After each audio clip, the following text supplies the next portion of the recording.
Dragi moji, pozdrav svima. U današnjoj epizodi govorim o tome kako napraviti kvantni skok u novu realnost. Ovu ću epizodu započeti odmah s jednim pitanjem.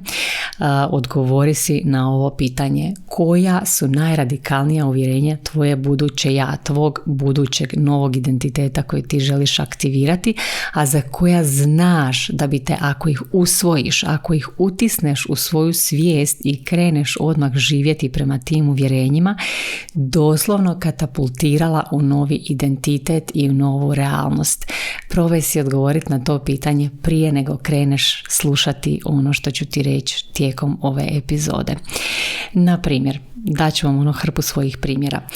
Moj prvi kvantni skok se dogodio kad sam ja iz identiteta medicinske sestre odlučila sebe doslovno katapultirati u identitet korporativne menadžerice.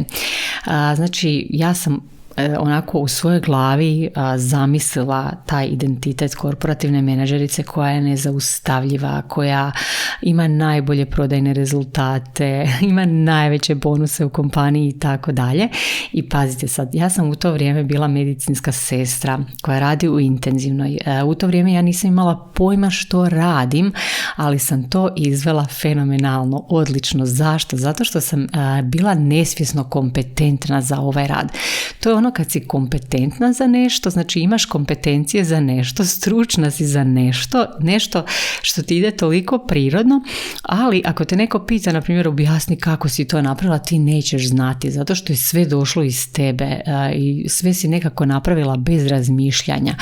Bilo je utjelovljeno, donijelo ti je rezultat, ali ti ne znaš kako to prevesti na normalan jezik, kako to znači objasniti drugima da i oni, na primjer, to isto ponove. Tako sam ja sebe u to doba na neki potpuno nesvjesno kompetentan način dovela do toga da napravim kvantni skok u svoj novi identitet, i to je bio zapravo doslovno školski primjer kvantnog skoka u novi identitet. I moja se realnost tada u potpunosti promijenila. Znači, realnost mi se u roku od nekoliko mjeseci promijenila dramatično. Znači, od medicinske sestre u intenzivnoj koja se vozi tramvajem na posao, radi 12-satne smjene u onoj zatvorenoj intenzivnoj gdje doslovno ne stigneš ni jest, ni otići na WC i tako dalje. Ja sam uskočila u identitet žene koja izvozi novi službeni auto, koji si je sama izabrala iz izloga, koja ima budžet koji može potrošiti na fancy restorane, na hotele, na wellness. Znači, to je u potpunosti suprotan život, u potpunosti suprotna realnost. To je doslovno školski primjer kvantnog skoka i to je bio, dakle, moj prvi put kad sam ja napravila kvantni skok. Nakon toga sam napravila više puta kvantni skok. Dakle, sad kako ti možeš napraviti kvantni skok u svoju novu realnost koju si zamišljaš, koja je najluđa realnost koju možeš zamisliti.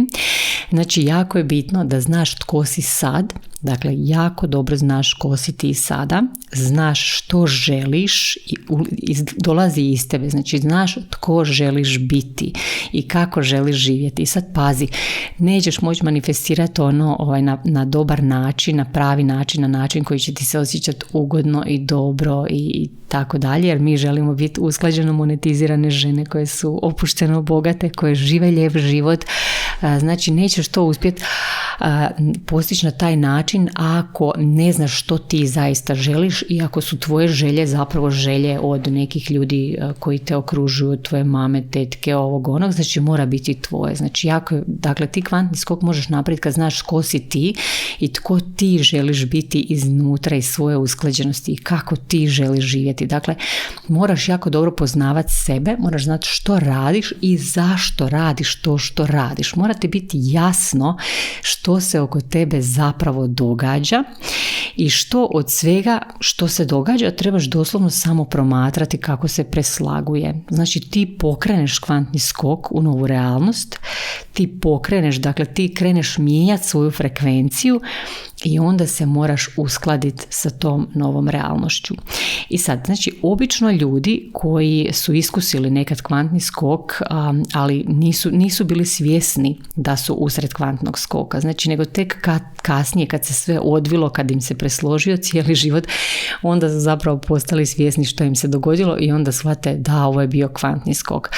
Ali mogu vam reći sad kad sam doslovno prošla ne znam ti ja koliko puta kroz kvantni skok, znači kad sam postala svjesno kompetentna za proći kroz kvantni skok i kad sam provela masu ljudi kroz kvantni skok i dalje ih provodim, mogu vam sa sigurnošću, znači 100% sigurnošću reći da kad znaš što radiš, ti u tijelu točno znaš, točno osjećaš da si usred kvantnog skoka.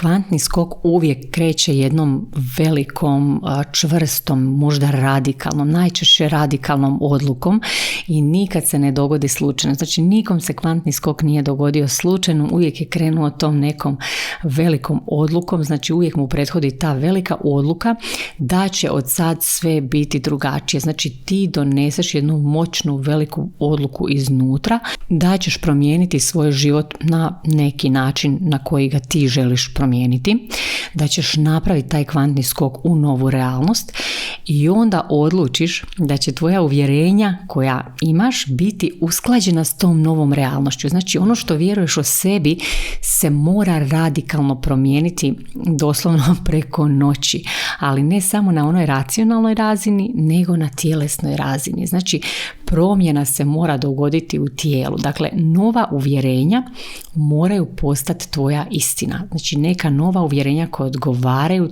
tebi, tvoje buduće ja, onoj tvojoj budućoj verziji, onoj tvojoj jačoj liderskoj verziji, liderskom identitetu koji sad ovaj tren želiš aktivirati. Znači ta nova uvjerenja moraju postati tvoja nova istina. Zašto? Zato što mi uvijek manifestiramo u realnosti samo ono što je naša istina. Znači ono što kad izgovaraš, kad govoriš ja sam ta i ta osoba, ja vjerujem to i to, tvoje tijelo se uopće ne buni zato što je to istina, zato što si to ti. Znači to je poanta. Ako ti kažeš ja imam novo uvjerenje, sad vjerujem da sam to i to, a u tijelu osjećaš, ako tijelo ti govori to nije istina, znači nećeš doći tamo. Znači tijelo ti se ne smije buniti. Okay, kad ti izgovoriš to novo uvjerenje, u tijelu ti se, znači nema reakcije, skroz je neutralno, znači tijelo se ne buni protiv toga.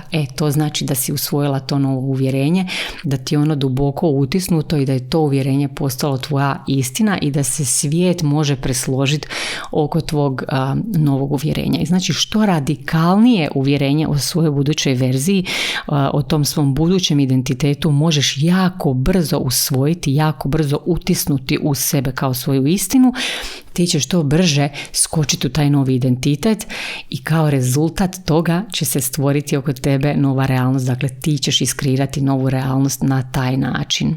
U mom prvom kvantnom skoku, dakle taj put kad sam ja od medicinske sestre u intenzivnoj skočila u realnost korporativne menadžerice, ja sam morala ukinuti uvjerenje, na primjer da sam plaćena za fizički rad i vrijeme provedeno s pacijentima i morala sam aktivirati uvjerenje da sam plaćena za razmišljanje, za donošenje odluka, za izmišljanje strategija, za rješavanje nekakvih skupocjenih problema i da ja sa svojim vremenom mogu što god hoću. Znači to su uvjerenja koja su bila suprotna od onih koja su vladala u onoj mojoj prošloj realnosti. Znači morala sam ukinuti uvjerenje, na primjer da je moj poziv je human, traženje većih količina novca je pohlepno. Ja sam morala usvojiti uvjerenje da je tražiti hrpu novca za profit koji donosim kompaniji jedna najobičnija, jedna skroz logična razmjena energije, da je to skroz normalna stvar i tako dalje. Znači ovo su samo neka od uvjerenja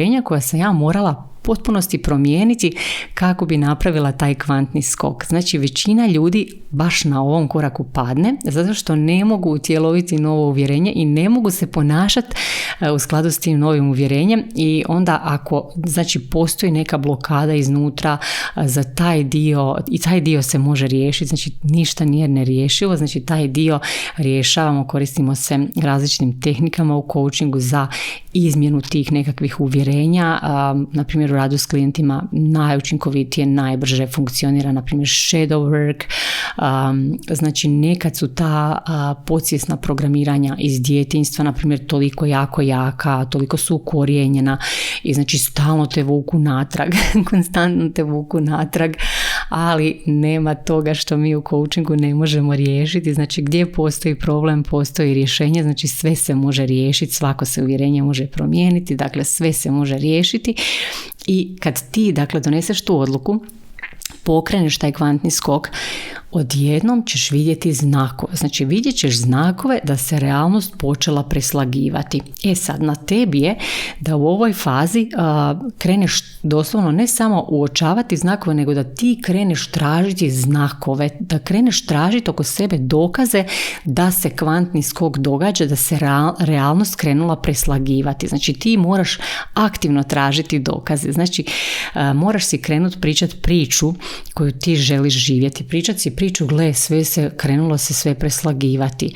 Jako često ti znakovi koje počneš uočavati nisu kao ono, wow, gle, našla sam pero na putu ili djetelinu s 4 lista, nego ti znakovi preslagivanja znaju biti brutalni, mogu izgledati tako da te odjednom neki ljudi napuste, da dobiješ otkaz, da si neki projekt propadne, da se dogodi nešto super neugodno, ali sve je to, znači šta god da se krene događati oko tebe, tebi sve to mora biti znak da se tvoja realnost preslaguje u tvoju korist, da ćeš se naći tamo u onoj realnosti koju si za sebe zacrtala i da si u kvantnom skoku. Znači tu je ključna ta priča koju ti sebi u tim trenucima pričaš i znači kao rezultat toga moraš se osjećati sigurno. Znači ti se moraš cijelo vrijeme osjećati sigurno da se to stvarno događa.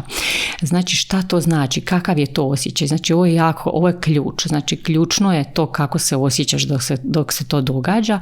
Znači kad se krene sve preslagivati, možda će izgledati kao kaos, kao rušenje, kao ono, Bože sačuvaj, šta sam ja ovo pokrenula, ali ti moraš vjerovati da sve radi za tebe. Znači moraš se osjećati onako sigurno i uvjereno da je to. Znači moraš imati jedan osjećaj uvjerenosti. To je jako bitno. Dakle, uvjerenost i nešto što ja zovem jedva čekanje. Ono, samo dođi, šta god da se dogodi, spremna sam. Znači jedva čekam da se realnost presloži. I s tim osjećaj, znači ti osjećaji su ključni jer zapravo pomoću tih osjećaja ti držiš frekvenciju te nove realnosti.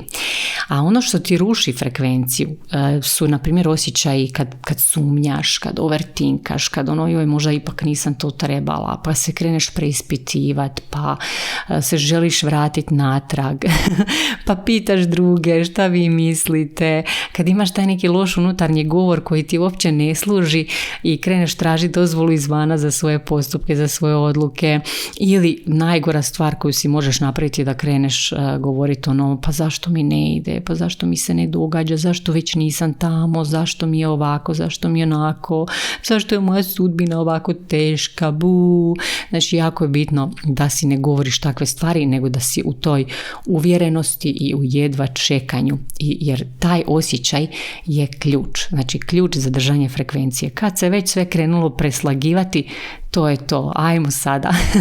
I kad znaš u tijelu, kad osjećaš u tijelu tu uvjerenost, to jedva čekanje, kad znaš u tijelu da si ti sada usred preslagivanja i da kvantni skok dolazi, onda će se sve dogoditi kako se treba dogoditi. Znači ti to moraš osjećati, inače se neće dogoditi. Znači doneseš odluku, kreneš u akciju, počneš se kretati u skladu s tim novim uvjerenjima i novim identitetom i samo promatraš sebe i promatraš znakove preslagivanja. Znači ti si u tom trenutku i glavni akter i promatrač i osjećaš se uvjereno da dolazi, jedva čekaš da dolazi, znaš da dolazi i onda se mora dogoditi. Znači samo je pitanje vremena kad će se dogoditi, ali će se sigurno dogoditi ako ideš po ovim koracima, 100%. Znači radi ovako i mora se dogoditi. dogoditi, jednostavno mora. Do sad još nisam vidjela da se nije dogodilo, znači uvijek se dogodi.